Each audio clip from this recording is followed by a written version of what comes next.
Good evening, sports fans, and welcome to the All Balls Sports Show, brought to you in part by Truelove's Pizza and Grits at 1144 Riverside Drive.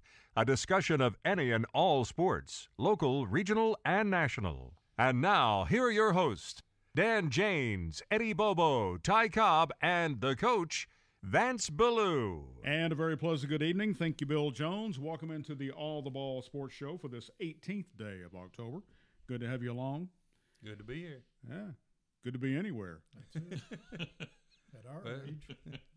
You got that right.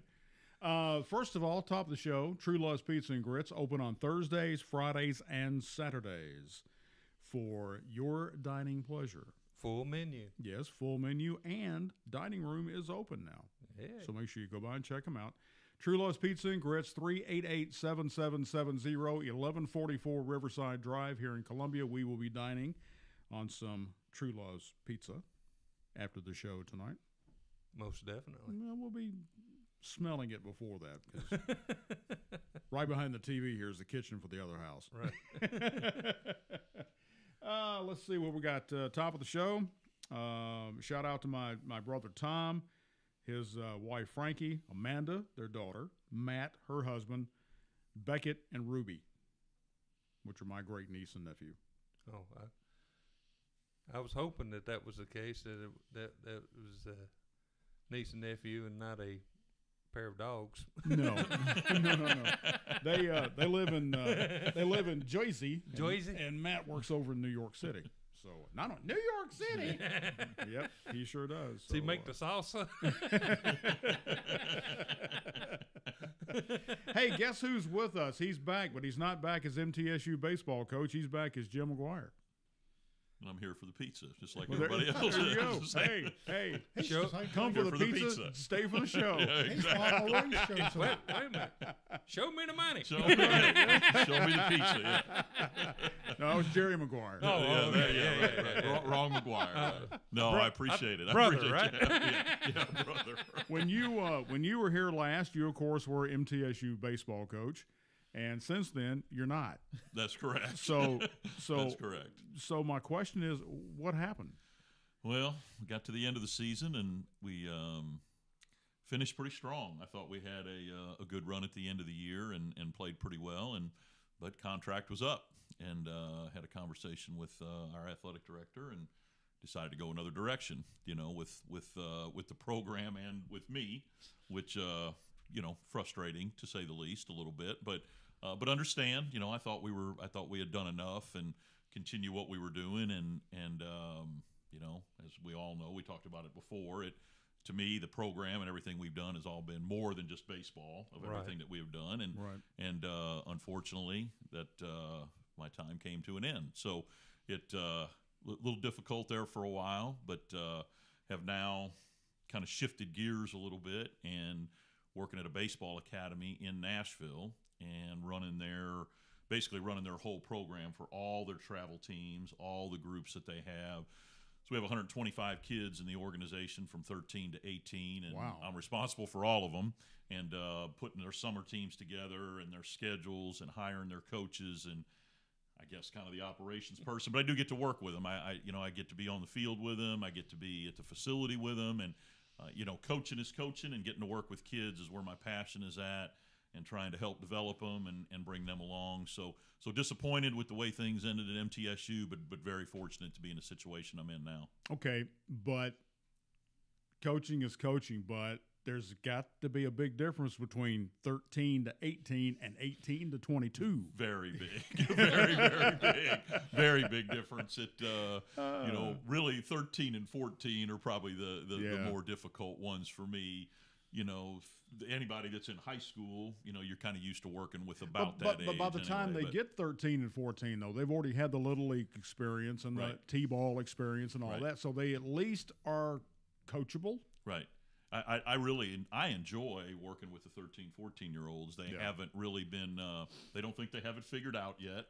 They don't think that their future's already set. It's still pretty open. They all still think they can play in the big leagues, that they're going to be on TV, which is a good thing. But it really has been enjoyable. I didn't know how I would handle that part of it, but Not that there's anything wrong with the older guys in the program, and we have some very talented kids in the program that are going to play at a high level, whether it be Division I or whether it be professionally. I mean, there's some really good kids in the program, but it's been an adjustment, and then hiring the right coaches to take care of those kids and be with them is the most difficult at 13 and 14, to make sure you have the right people, because they're at such a vulnerable age, and they, from a discipline standpoint, they're not driving yet, so there's just a whole different in other words, the fumes haven't taken over. Haven't taken over yet. Yeah, exactly. To see how that. Yeah. Car fumes and the perfume. Yeah, I know. That's the one that's there. And then with 13 and 14-year-olds comes parents. No, you're right. You're right. They do. There is a little added part of it with the parents. But with that being said, with the 13 to 14-year-olds, they don't have the cocky attitude of the 18 to 22-year-old who said, "I'm going to be the next guy in the big leagues." Exactly. That's the part. I mean, they're all striving to, at 13, 14, be the best they can in middle school, but then they're focused on, hey, I got to make the high school team, and if I'm going to make this progression of where I'm at. So I think they're a little bit more open to what you're talking about and what you're doing, and I guess somewhat I've around the college game for a long time, and I think they're willing to listen. I guess let's put it that way. But do the coaches for the middle schools or high schools have the ability to come to you for a recommendation? They do. We try to have conversations and try to communicate back and forth about here's what I'm seeing, here's what I think. I had a college coach call me last night about one of our 18-year-olds, just kind of what my take was on him. Would he fit in with him and where he was at? And so I think that's going to be another part of my job too, is to facilitate that. I'm not actually going to coach any of the teams when it comes time for them to play in the summer, but I do all their fall workouts and their programs and everything we did on the field. I was with them, and then again all this winter I'll be with them here. November, December, January. Then we'll turn them back over to their coaches come February, and then the middle school's in pretty quickly, so in early May, we'll start playing already and getting them going. But even though you're not coaching, you're able to see the attitude, you're able to see the work ethic, you're able to see and expound on the work ethic at 13 and 14, that you got to be working hard in order to progress. Right. That's exactly right. And the thing is, try to be realistic with as many of them as I can. I mean, you don't want to squash their hopes or dreams or whatever, but you also have to be realistic about how difficult this is going to be and how the trust in the process and this journey along the way, what you're going to have to do to get where you have to, to be able to be that player that you want to be. And before we get to the end of the year, I'll do an assessment on every single player, so they'll know at least where I'm coming from of what I think. Now, I know not everybody's going to agree with my assessment all the time, but at least it gives them some direction or where I think they're at now. And I've got a lot of friends of mine that I'm bringing in to work with them as well, other college coaches, on the pro side and college side, both this time of the year, as everything is kind of settled down. So it's kind of a different model than a lot of other. You just call it travel ball or travel programs, what they do. And this was a unique situation where the academy, which is Hit After Hit Baseball Academy in Nashville, kind of merged with the Middle Tennessee Outlaws program, which was a travel program, but they didn't have, it was just a summer program is all it was. So now they're under one umbrella, and then they approached me about coming in with them. And it was a good situation for me. I did explore. I didn't, elaborate on much of that, explored some other college opportunities, but they were all going to be moving, and moving away, and just too established. I don't want that. I mean, you want to stay here. We're not letting you go. It's a good thing my wife is watching, because she's not wanting to go anywhere either. So that had a big play in it. But Jim, you can work at Quick Sack. You're staying here. So that does limit the opportunities when you're going to stay from a college standpoint. So when you're looking, a lot else happen. So when you're looking over a player and you're giving your opinion of a player, do you ever go out to the margin and say, maybe try golf, maybe try putt? Is there could tennis be in your future? Have you thought about soccer? Yeah, right. No, I don't. No, because I was in charge of right when all this got going in early August, we did have tryouts for all these teams. So I did get to. I wasn't saying I was the only decision, but I was kind of the final decision on who made what team at what age or whatever. And so I feel like everybody that we've got, all 125 of them, can play or do some part of it. Some of them have more work to do than others, but at least they all have the ability. Right, they all do, whether they're 18 to 22 or whether you're watching them playing on TV tonight. You know, it's all in the same thing. Or you can watch Mookie Betts like you did last night. Yeah, we'll get into that. We'll get into that in a minute. He was pretty good. Pretty good last night. He was pretty good last night. Everybody's good last night. With your experience and your connections, the older players, when they're wanting to progress on up, and especially when they're wanting to go into the college ranks, you've got some contacts and things that can help them. Yeah, I do, and I think that's what intrigued everybody about the whole thing, and I feel like I can pick the phone up and call somebody and say, hey, you know, I think this guy can help you or this guy can play. Now you got to come and see him. Here's my assessment of him, but I think they'll listen. Not that they won't listen to their high school coach, but I think this just helps them, you know, gives them another voice or another opportunity or another chance to get in front of a coach. And like I said, I mean, you know, having other college coaches come around them and see them and work with them and kind of get hands-on with them, which you don't normally do that. That's why I think this model is going to be a little bit unique, and I think it'll really pay off for the, you know, all the kids along the way. And it keeps me around, it keeps my hands in it, and keeps me going with the game. And it keeps your wife happy. And it keeps my wife happy. Yeah, it does. That's the main thing. That's it. After 43 years of marriage, I can tell you, keep her happy. If mama ain't happy, ain't nobody happy. Right. That's exactly right. That's exactly right. All right, I'm going to go off the rails here for a second before we get back into sports. I got something. It's aggravating you. Yes. I tell you, you're pretty aggravated. Yes. We can already see that part. 2 weeks out, almost 2 weeks out of the midterm elections. I am so sick and tired of turning on my TV or turning on radio and seeing all the negative ads that are out there that are outright, blatant lies. On both sides. On both sides. Both sides. But mostly the ones that come back at another candidate are the ones that their political action committee threw out there to see if it would stick. Right. And they're having to come back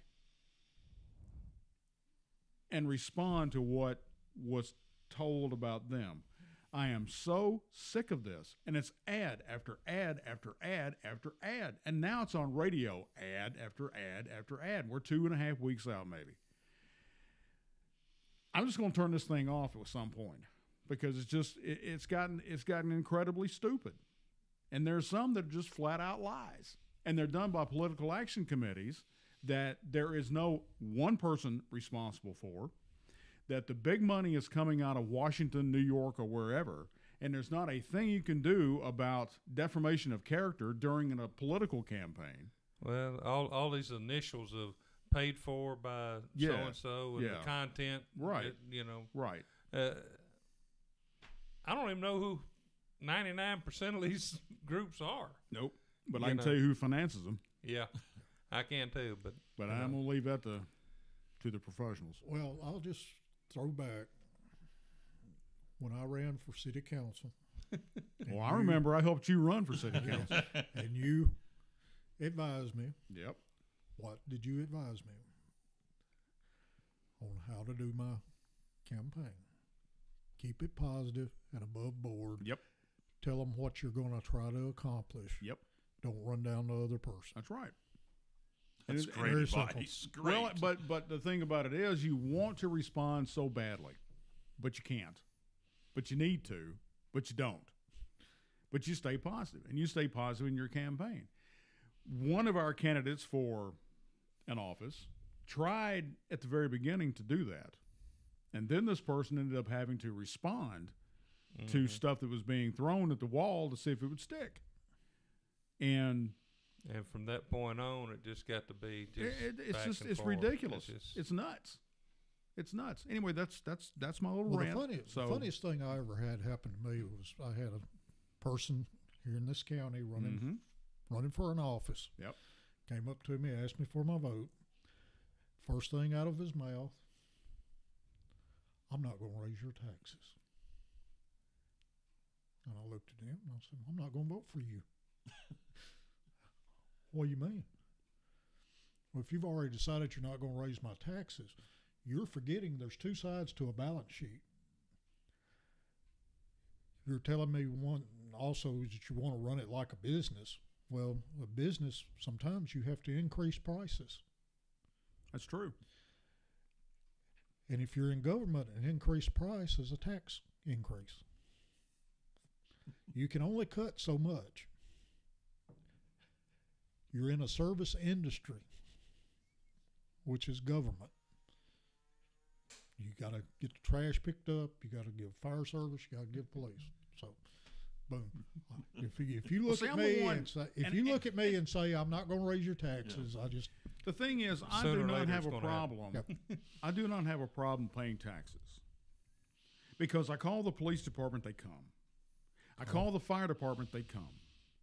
Every week, I put the garbage out by the curb. It's gone. I don't have to worry about it. Yeah, it's just miraculously disappears. Like all of my limbs I put out on the curb, and it's gone.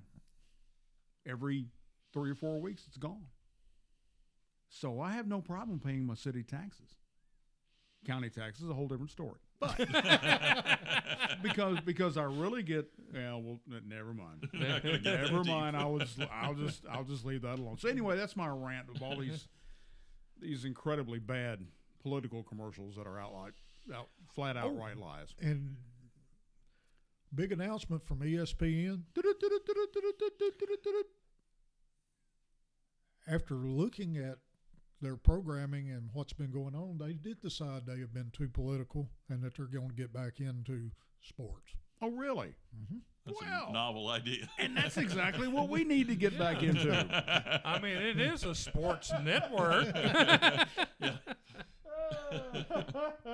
But they came to that decision Monday. Oh, it took them long enough. Didn't know that. Let's talk about the scrimmage. Well, you said there's not even going to be a scrimmage game. Well, I'm happy Tennessee won,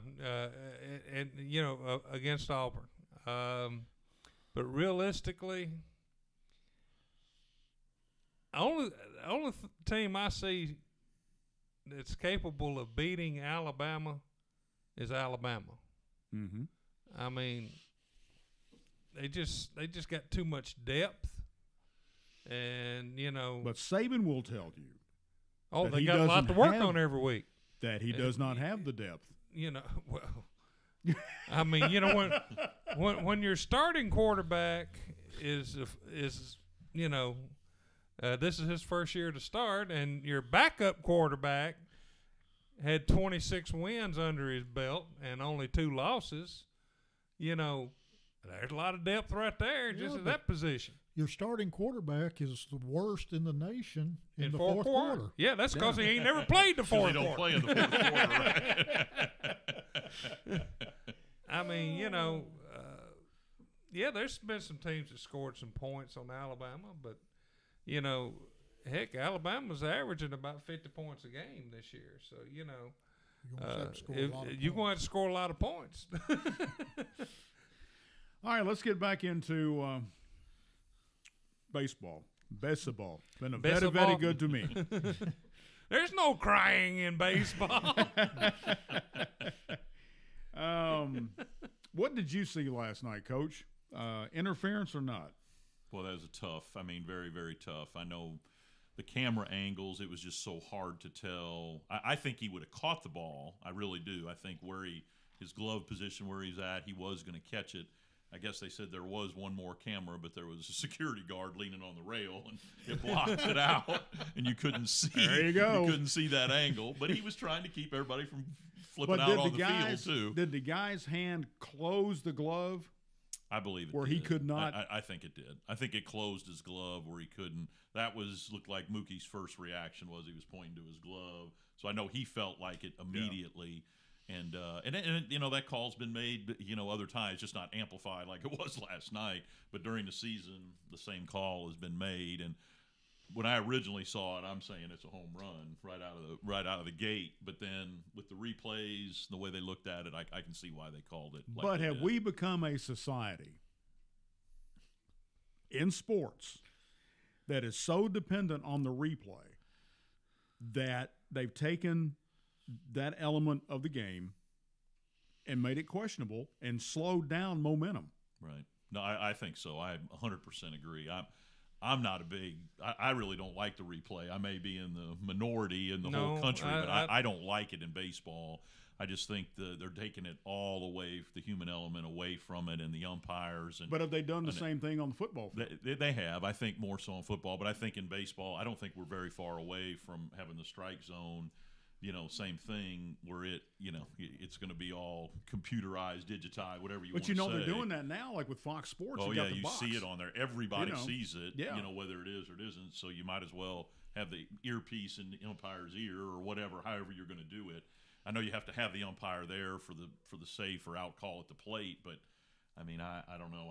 I don't like the way that part's trending at all. But I agree with you. I think it slows everything down. It changes the approach, and I don't know. Yeah, Well, it's eventually going to get. just Go ahead. always wanted them to be consistent, and then you knew, even in Babe Ruth and Little League, Right. we knew what umpires and how they called. Right. Yeah. You we scouted knew the which umpire. ones And that's part of it too. That's part of the game. we knew which that's part ones of the game. gave you the inside Right. part of the plate and which ones gave you the outside part of the plate. And, so I was a pitcher, so I would pitch accordingly, Sure. And sometimes you would hit someone. Well, that's when they stuck her head out over the plate. That was their fault. Not your fault. Exactly. It wasn't Like that I- far like I over s- the plate. It was still over the plate. You draw a line straight up from that edges of the plate. Everything inside of that area yours. is mine. I was in the batter's box. Yeah, but your head wasn't. But no, and it's the same way in basketball, and same way in football. There's a lot of times that you walk, you go out and you see the officials coming out and you're going, and then there's other times. Well, you're- in basketball, You're optimistic. you play as aggressive as the officials will allow you to play. that's Right. true. And once you hit that point and you see how they're going to call it, then you start backing off of your aggression. a But little like bit. in football now, they're throwing the red flag on spots for first down. I mean, come on, guys. I mean, is it going to get to the point where we have a football field that's full of sensors, and the football is going to have a sensor? Because marking where that football goes down is a matter of opinion. We- with we've the guys seen that- it. Exact We- because science, we've yeah. seen it with We've seen some great TSSAA. markers. Right. Hey, We've seen some good markers. We've seen some bad markers. The thing about it is that is relative to that person's opinion Well, as sometimes to where that guy's butt is down or where his elbow went down Yeah, or where but- the ball Well, is. it also- but it the also ball depends- marker over there on the sideline for the downs and stuff, Yeah, I'm calling he's- out the Winchester guy Right. over there. He's Oh, he was awful. We're getting personal now. The official's supposed to put a foot to where the ball is, He did. and he's supposed to put that down marker right behind. He his didn't. foot, and he didn't. When they had the ball, he would move it ahead, Uh-huh. Yeah. almost a yard. When we had the ball, he would move it back, Yeah. and there's honestly some places you had to watch and make sure they didn't add a link to the chain. chain, right? Oh, yeah. Seriously? Yeah. Seriously. Yeah. Yeah. Oh, yeah. But what I'm saying, that'd be the but my question is, are we becoming so dependent on replay and so dependent on throwing the red flag because it's discretionary. I mean, it's discretionary on the part of the guy who's spotting the ball Well- because there is really no way to determine where that guy went down and where that ball should end up. And if you're saying, oh, he missed it by this much, oh, come on, you don't know that. We've actually had instances in high school where it was marked because the umpire's belly was affecting where he was setting the ball. Setting the ball down. Yeah, I don't Seriously. think that's good. Yeah, I It remember was that guy. happening. Yeah. Yeah. The umpire couldn't really get the proper spot because of his belly. Yeah, that. So, I mean, but that's a human element that's in the That's game. what I'm saying. Are we taking that out of Yeah. the game?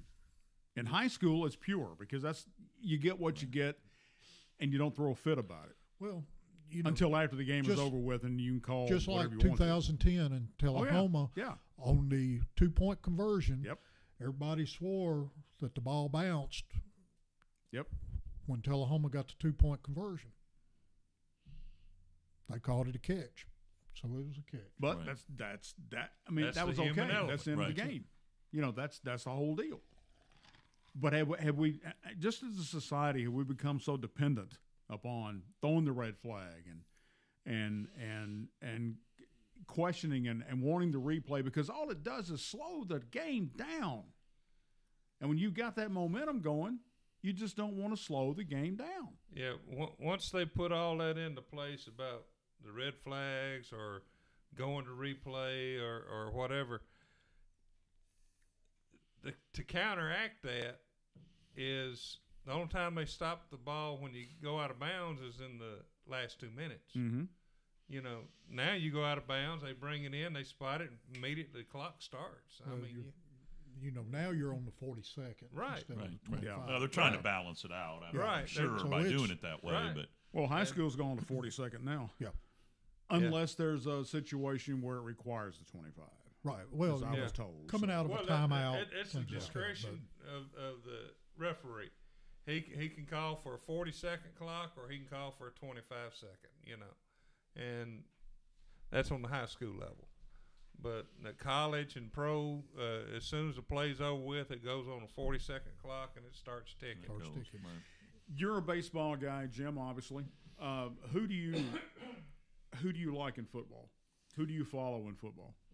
Talking about in college football, NFL. I mean, I'm a big Titans fan, Titan season ticket holder, and miserable last weekend. Hopefully this weekend will be a little bit better, so follow them close. And then college football. So you're saying you're taking your wife over across we're going the to London. pond? Yeah, we're leaving in the morning. No, I wish we were leaving. Mrs. McGuire, guess My- what? my- I think Breaking the team news. my youngest daughter, she thought we needed to be going. She was checking flights, everything else, but no, we're not going to make it. I know a lot of people. This is probably a bad statement. Really just love college football more than the NFL. I guess I'm kind of the other way because growing up, I think I may have mentioned this last time on the show. I grew up in the St. Louis area where, Illinois football, Missouri football, especially back then. Wasn't too I mean, good. not much, but St. Louis football Cardinals were there, and then so pro sports have always been kind of more my passion. I guess even hockey. I love the Predators too, and growing up a Blues fan in St. Louis, and so I'm probably gravitating more to that side. But I love college football. I just love watching it. I love every part of it. I love going to stadiums. When I was at MTSU, went to Alabama, to Clemson, all the places that they played. I tried to maneuver my way around it too, but I'm a big football fan all the way around. But probably gravitate more to the pro side than the college. All right, side. from the Titans fan point of view, and you being coach, of course you coach baseball. We all know that. It's a little different, right? It's a little bit different. Slightly, right? Just a matter of I'd opinion. hate to see Matter the of bad opinion. views on football. What do you think? What do you think is going to turn this Titans team around? Obviously, they don't have an answer to what's going on at the present time. Well, last weekend I know it was frustrating to watch A new them offensive offensively. line. Yeah, I don't understand what's happened there. That's the part I guess that I'm more. You're paying big bucks for an Right. offensive line right now that cannot protect their quarterback, and he gets sacked 12 times. That was unbelievable. I've never. But Nobody's by the ever same- seen anything well, like it. But by the same token, they said that he needs to learn to throw the ball away Right. and not get himself into that situation. Right, and I think that's some of it too. I don't know if he's quite progressed. Talking about Marcus, if he's quite Well, he's progressed. been in the like league they- long when enough. He should have. that he should have by now. Right? Right No, now. I agree. And but I still think he's the best when he takes off and runs, and it keeps everybody off balance with Yeah. it. But he does. He's got to be. And I think with the new offensive coordinator, I mean, that's the approach they took when he was with the Rams to get rid of the ball quickly, too. If not, you got to get rid of it. But it ain't working, Coach. But it's not Well, working right now. but- It's not working right now. But you got to have receivers get open. Yeah, you do. You do. You got to have Yeah. you got to have receivers get open. Plus, you got to have the offensive line to at least give you a 4 count, a minimum of a 3 count, but 4 count to where you can get your progressions and throw the ball. You know. Well, we know we can't get Shaq down here because he's already And, signed a new contract. So. And another thing, their run blocking sucks. Yeah. I mean, Yeah, it does. I mean, sure think Derrick Henry would be, way further. With it. I mean, you know, you got guys that are running up into the line, but there's no hole there. Right. You know, and unfortunately, the first person they hit is a defensive player from another team that is, you know, fought off his block and waiting on him. Yeah. You know? I'm telling you, one of the most frustrating things, having been at the Eagles game there, there in person. I mean, and I've been going to Titans games since they moved to the state. It was one of the most exciting crowd into it. Right. Eagles fans. I mean, both ways. It was just unbelievable, the feeling and watching it and how they performed and everything and went. In the and last all of a 2 sudden weeks, now you ain't it's even gone. Right. Yeah. Right. It's Yeah. gone, and it could happen again. I mean, we haven't Chargers- scored a touchdown in 2 weeks. I know. That's You know. I And thought you they were live ready. and die by the field goal. Right. No, I don't Well, think. I thought Fisher had come back to coach here for a while. I mean, because the last few years Well, that they're all Fisher, playing good defense. last few years that Fisher was there, I mean, you know, it seemed like on offense that's all they'd play for. Oh, yeah. You know. Yeah. Well, let's get down there and get 3. You know. Heck, get 7. When you get in the red zone, Bill Belichick expects Tom Brady to put that thing In the end zone. the end No zone. question. He No does not question. want 3 points. He Nope. wants 6 Nope. points. And he wants it now. Yeah, right. But just like last week with New England, don't give Tom Brady 2 minutes to work his offense at the end of the game. Right. He will kill you. Right. He'll do it every time because there's just something between him and Edelman and Gronkowski and all those. They're going to put it in the end zone. He's going to make it available to you. And it doesn't matter who the receivers are. No! They change numbers and names every year with them, but the result is still the same. It makes no difference. You know, Okay, and so they went 0-2 at the beginning of the season, but now they're back on track. They're pretty good again. Oh, yeah, they are. And Kansas City, you know, last couple of years, they've started strong. Yeah. And then after that first loss, it seems like they start going the other way. Problem Now with the they- Titans, you just can't get there. No, you're right. They can't put 2 wins together No, in a row. No, but they're still leading the AFC South. That's what's amazing. I know. No. And if they somehow could win this weekend, Well, you That just goes to show you look how at Jacksonville weak and the Dallas. South is. Look how Dallas manhandled Jacksonville last week. yeah, Yeah. that was hard to And believe, that, too. I mean, it's Well, just I've got a absolute- story about Bortles in here All right. that he's not as good as they all said he was. It's in here. We're getting to it. It's on the list. Remember, I make a list now of things to talk about, so it's in there. But we are going to talk about this. All right. Dan Bailey's first field goal attempt as a Viking against the Rams in Week 4 didn't go as planned. Now, this is all credit due to CBSSports.com, which is where I get all of my very vital, important information about sports. Yes, he made the kick, albeit it was a bank. And yes, the long snapper to holder exchange went off without a hitch. However, long snapper Kevin McDermott got the tip of his pinky jammed in a Rams player's face mask, reportedly tearing off part of it. Oh yeah. I didn't So get that he- information. Yeah. So he left a little part at the stadium. That's almost as bad as Jim Brown when he played. He bit a opposing player's finger off. He bit his finger off. Yeah, and they asked him, says, "Well, why'd you do it?" He says, "Like this, ref. Everything outside that helmet is his. Everything inside that helmet is mine." Well, here's the funny thing. It says, what was McDermott thinking in that moment of when he lost this little tip of his pinky? He said, well, it was kind of like, that doesn't look right. You think? Yeah. Oh, that's funny. It wasn't like that when I came out here. That's right. Something's not the same, right? Yeah. So that was funny. But he went. He went and got it taped up and everything was Yeah. fine. Continue playing. But that brings us back to the old football days. You guys remember back Oh, yeah. 60s and 70s where guy may have a bone sticking out of his arm, but they're he going to go played. tape it up and he's going to play. Well, we had a kid in 2009 got knocked silly. Oh, I remember. Yeah. Batman. Came back. I'm Batman. Coach asked him, "I'm Batman." What's your name, son? I'm Batman. He was headed back into the game. And then, Might be then going the the other way. the That was halftime horn before- went off, and he jumps up and says, "To the Bat Cave." That was before the concussion Concussion protocol, right? Going to the tent. Yeah. But luckily, they set him on the bench. Yeah, they would did. Took the helmet away. He actually missed 2 games Yeah.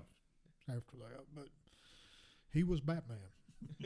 Because I still remember the line coach who was on the field talking to the linebacker coach who was in the box. He was asking him about the young man, and he said, "Coach, he thinks he's Batman." And he thinks that tunnel He said is he's the Batcave. Batcave. You don't have him for the rest of the night. Yeah. But Luke was a fine player. Yes, he was. Yes, he was. There's a lot of players that we did not realize until after they stopped playing how good they were that Yeah, particular we year before. Missed him. Yeah, Right. and we really missed them. Yeah. So there was big talk, and I have to credit 104.5 The Zone talking sometime during the day today about the fact that the Titans were not leaving until this morning to get to England because of its time difference. That the Chargers left yesterday, I think it was, because it's a 10-hour difference, and them leaving Los Angeles. Well, and no, they them were in going. Cleveland. Were they in They Cleveland? stayed in Cleveland. God, nobody wants to go to Cleveland. Sorry, Cleveland. Much less folks. stay there. Much less stay there. In right? Cleveland. But they say that if you get there later in order to play a game, that it's better for you because you don't get wrapped up in all the hoopla of traveling around England and doing all the things that you normally would do as a tourist before you play the game on Sunday, which is 6 hours different from us because it's going to be 2 o'clock over there and 8 o'clock here Right. for kickoff. Or But it's going to be 8:30 or 6 8:30, o'clock yeah. for the Chargers. Right. Because their Exactly. clock's even. Their clocks even. Yeah. So does it give the Titans an advantage to getting there later? Who knows? It's still like an 8-hour flight. Jury's still out on the Titans. Okay. Okay. Back in the 90s, Back in the Bob, 90s. Bob Sutton was coach at West Point, Right. football coach at West Point. He had a lot of resources throughout West, being West Point and everything. Mhm. So Guns, he wanted A lot ammunition, of guns. he wanted to do hand grenades. he wanted to do a study Tanks. to try to figure out how to help with the elevation Mm-hmm. when they went out to the Air Force Academy and everything, and adopting to the oxygen and everything. Well, they did this complete study and came back to him and said, "Coach, you'll have to go out there 6 months ahead of time So get used to it. to get used to it." Yeah. So y'all are bunking in January. So, needless to say, they could not travel that that's far funny. ahead to go play. And I football. wonder how much that government study cost us. Just saying. Well, it was probably paid for by the military academies have athletic Mm-hmm. boosters Mm-hmm. that pay for all Mm-hmm. the stuff related to the. So what you're trying to say is It's that, not tax money. okay. What? There's no tax That's all I money want to involved. know. That's all. That's it. That's all I want to know. No tax money involved in any of the athletics. So and no any of the tax money service was stuff. used for this particular That's study. it. Okay. All right. That's what you say. We'll take your Unless, of word course, for the it. teacher or whoever says salary. I mean, if you want to split hairs like they do in the political. It's nice to know Why that do we there's- want? Now we're gonna have a commercial. Why do about we it, want right? to kill a rat? Why do we want to You kill a prove this rabbit for, message, man? You splitting a hair. and it's good to know that one side of the aisle is not taking their salary and their lifetime insurance benefits, according to these groups that are putting out the commercials. Oh, yeah. Yeah. You mean like health care for life? Right. And salaries forever? Just saying. It could be a big week for terrible football. Fans will be treated to matchups between several of the league's worst teams. Broncos, Cardinals. Tonight. Bills, Colts. And the Giants, Falcons. They've combined for an 8-28 record through only two of the six teams will be in the market for a quarterback this spring. Guess who that'll be? New York be one of them. Today we're going to focus on the Giants, who look to be coming apart at the seams, mostly because Eli Manning has been terrible, according to CBSSports.com. But then again, I go back to the offensive line. They're not protecting him. In case you don't trust your eyes, advanced stats confirm as much. The 37-year-old ranks 27th in value per play among all quarterbacks, which is worse than Josh Rosen or Blake Bortles. See, I told you Bortles is not in there. I told you he was going to come up in the conversation at some point. So there you go. What do you think? Is it time for a change? Well, He's 37 years old. I mean, has he outlived his usefulness in the Giants? I don't say he's outlived his usefulness, but there again, I go. They having the same problem that the Titans are having. Right. Offensive line is not protecting the quarterback, and and unfortunately, it's gotten to where both teams have been relying more on the pass than the run because they can't run it either. Giants, you got another player they pay big money to that he's complaining he's not getting the ball. Well, you don't get the ball on every play. Every play's not designed to go to you. I mean, and besides, you don't play all out every play I've seen, so. Yeah, that's what I was going to ask. Is that a bigger part of the problem than I what think it Beckham's is. got going away from? I think that's a lot of the issue, too. I think a lot of the issue in pro sports has come to the fact, since I put it this way, since the 80s anyway, that once a player signs a 5-year deal, let's say, for big money, they'll play good usually that first year. Then they'll take second, third, and most of the fourth year basically off. They'll play half of their capabilities or whatever. And then when it gets down to where, contract is going to be due up next, they'll show out again on that last one. And it's go ahead. Lawan is a classic example. Yeah. He got paid the big bucks before the season. He wore the hat. He looked like Boss Hogg, and he's yet to perform at the level of which he's being paid. Right. Now, what I really hate, and I love listening to 104.5. Don't get me wrong. I love these guys. I listen to them all the time. But don't sit there and make excuses for a bad team. Don't sit there and tell me, well, he's got his foot hurt or blah, blah this or blah, blah this. And don't sit there and make excuses for a team. Own up to it. Do what the guys in Philly and New York do. They call them out. Those sports guys call them out. They do. Yeah. Just because you're the flagship station for the Titans network, don't sit there and coddle these guys. Right. If you're playing badly, tell it. These guys suck. If that's what if in fact that is what I'm not saying that any particular player does. I'm just saying that if they are if it's going in that direction, say so. Don't hold back. Yeah.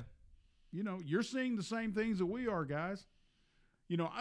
I've gotten to the point when I'm watching the Titans that when they get into the red zone, I sit back in my chair and go, we're either going to get 3 or we're going to get nothing. Yep. No, I hate to say that. No, I'm with you 100%. I agree.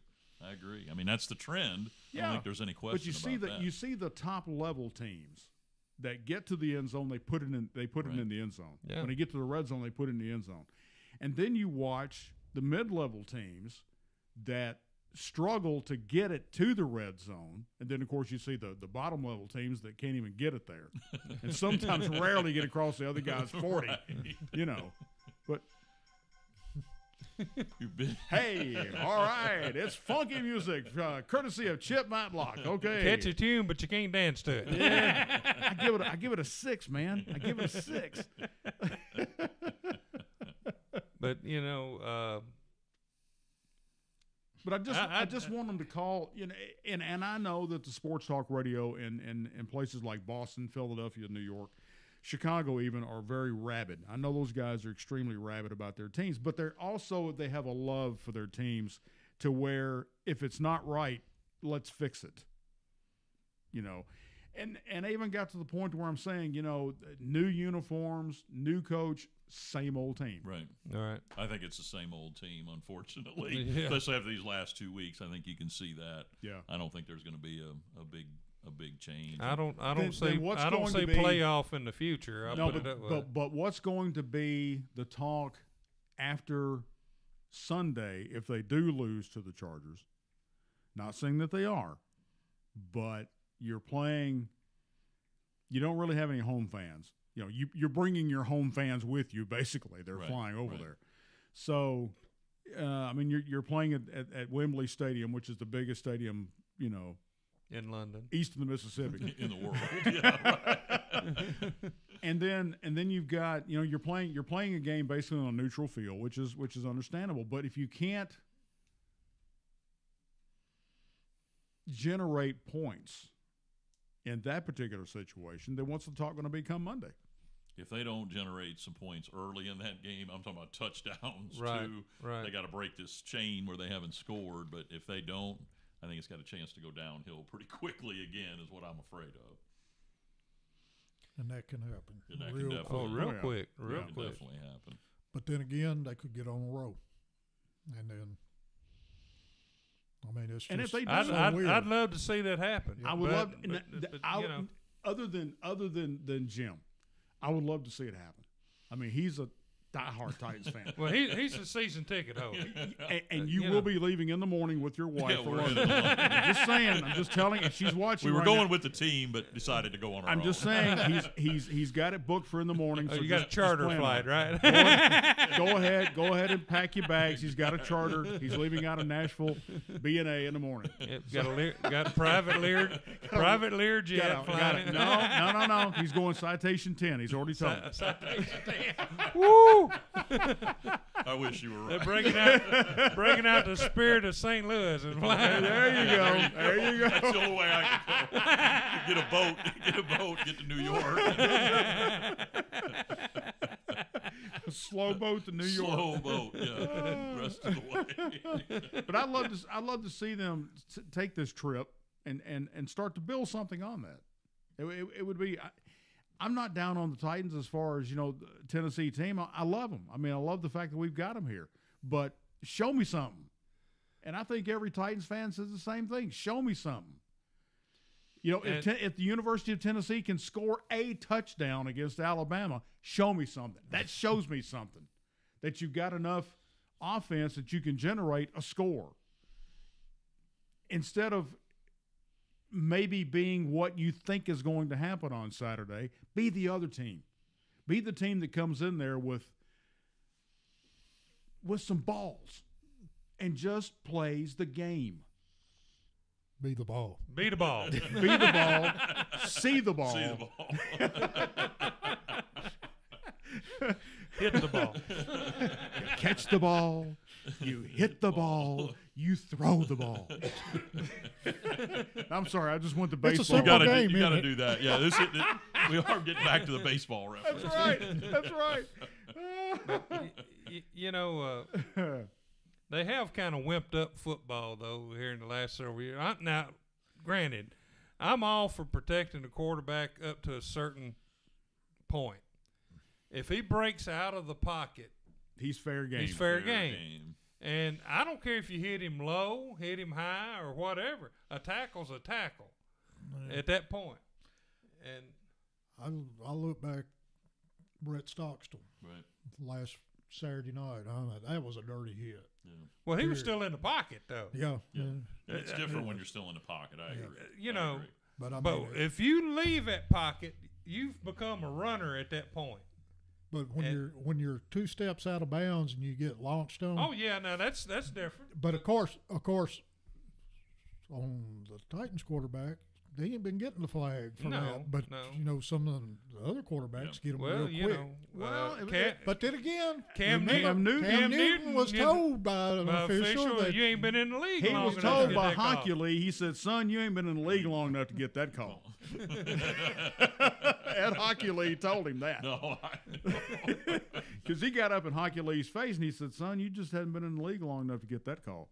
You know, And he shut up and walked away.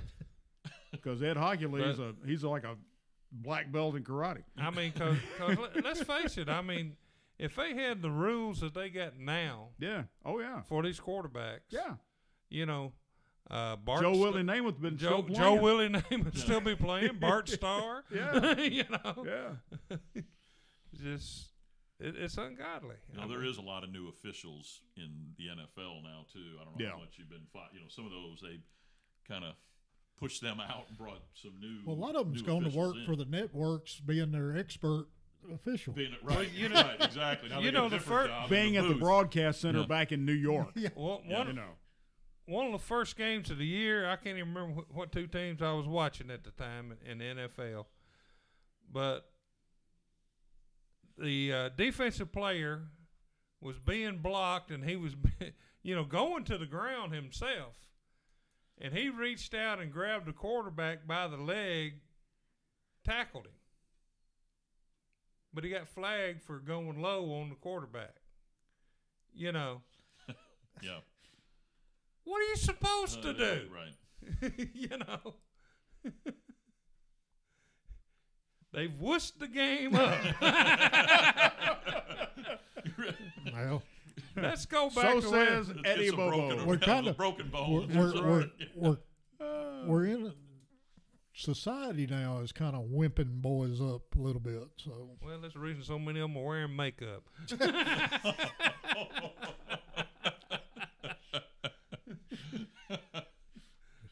I call them. I'm going to let that one alone. I can tell you one thing. You do not want to go and watch soccer with my wife Okay. because she can't stand it when they go, "Oh, good try." She's going, "They messed up." They messed up. She's used to baseball, football, and where you jerk them. Well, up. see, But there I good go try. again. In the old days, you come off the field playing football and you messed up, the coach would grab your face mask, snatch you to his face. He would chew your butt up one side and down another, and then he'd kind of push you back off. He'd explain it.